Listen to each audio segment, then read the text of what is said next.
असङ्ख्याता सहस्राणि जे रुद्र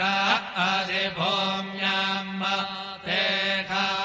सहस्रयोजने वधन्वानि तन्मोतेः त्रायुखञ्जमदग्नेः कश्यपस्य त्रायुखम् जद्देवे क्षुद्रायुखम् तन्नो अस्तु त्रायुखम् शिवो नाम शिस्वधितिष्ठे पिता नमस्ते अस्तु मामाहि घोषेः निवर्तयाम्यायुम्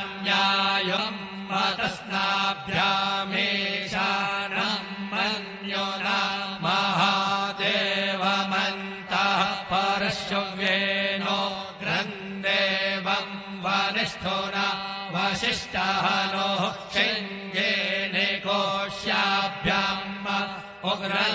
उग्रल्लोहितेन मित्रघो सौभृत्येन रुद्रन्दोर्भृत्येनेन्द्रम् प्रक्रीडेन मरुतो बलेन सार्यान् प्रमुद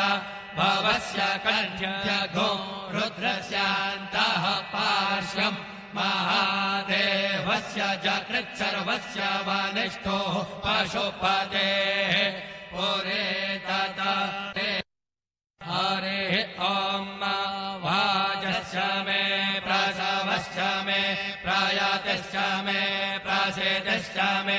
देदश्च मे क्रतुश्च मे स्वरश्च मे श्लोकश्च मे श्रवश्च मे श्रोतिश्च मे ज्योतिश्च मे श्वश्च मे जगन्येन कल्पन्ताम् प्राणश्च मे पानश्च मे व्यानश्च मे सुश्च मे चित्तम् च म आधीतम् च मे वाक् च मे मनश्च मे चक्षुश्च मे श्रोत्रम् च मे दक्षश्च मे बलम् च मे जगन्येन कल्पन्ताम्